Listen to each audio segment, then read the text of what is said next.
بس میں کچھ نہیں کر سکتا، دوسرا کہتا ہے میں کچھ نہیں کر سکتا، تیسرا کہتا ہے میں کچھ نہیں کر سکتا، تو کیا آپ زندگی جو ہے ایسے ہی گزار دیں گے؟ سارے ہاتھ پہ ہاتھ رکھ کے ہی بیٹھے رہیں گے؟ تو اس لیے ایسی سوچ سے بھی نکلیں، جو ہو سکتا ہے وہ کرتے جائیں، جو دیا آگ سے جل سکتا ہے اسے جلاتے جائیں۔ ایسے لوگ ملتے ہیں جو حالات پر بڑا شکوہ، ہمارا پاکستان گزر گیا۔ بھائی پاکستان اجاڑنے میں کون کون لوگ ملوث ہیں؟ نیچے سے لے کر اوپر تک سارے ملوث ہیں۔ ہر بندہ کرپشن کرنے والا، ہر بندہ لوٹ مار کرنے والا، ممبر سے لے کر خانقاہوں تک یہی حال ہے۔ دین والے بھی یہی کر رہے ہیں اور غیر دین لوگ بھی یہی کر رہے ہیں۔ پھر یہ ملک کیسے ترقی کرے گا؟ یہ بستی کیسے اس میں خوشحالی آئے گی جب ہر بندہ ہی شکووں میں لگا ہوا ہے؟ اور تو وہ جو میدان میں اترے اور اپنے حصے کی شمع جو ہے وہ جلاتا جائے۔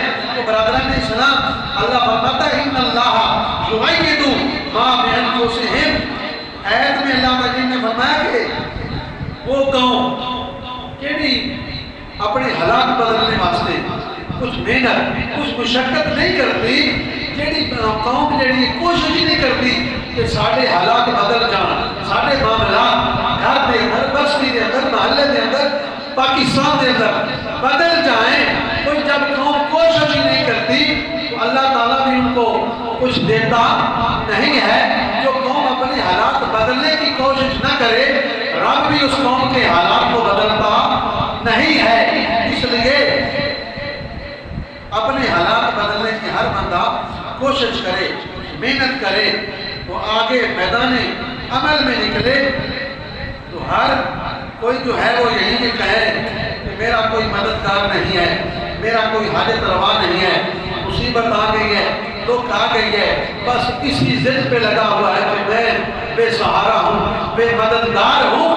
بھائی تیرے مددگار دنیا میں بھی ہوں گے، اگر کوئی بھی نہ رہے مددگار تو تیرا خدا تیرا مددگار ہے۔ ہر مصیبت میں تیری مدد کرے گا۔ کبھی حسن ظن تو رکھ کہ میرا اللہ ہر مصیبت میں مدد کرے گا، میری توکل تو رکھ، پھر تیرا رب جس میدان میں بھی تم ہوگا تیری مدد فرمائے گا۔ چاہیے تھا تیرا انسان یعنی سارا جو ہے وہ تیرا اللہ تعالیٰ کے ساتھ یعنی ایسا تعلق ہوتا کہ اللہ تیرا جو ہے بار بار تجھے کہتا ہے کہ جتنی مصیبتیں آ جائیں، جتنی آزمائشیں آ جائیں، اللہ فرماتا ہے لا تقنطوا من رحمت اللہ۔ اے انسان اگر ہر طرف سے بھی مایوس ہو جائے تو میری رحمت سے کبھی مایوس نہ ہونا، میری رحمت سے کبھی بھی زندگی میں مایوس نہ ہونا۔ تو برادران اسلام، یورپی ادب کا ایک قصہ ہے، ایک بوڑھی عورت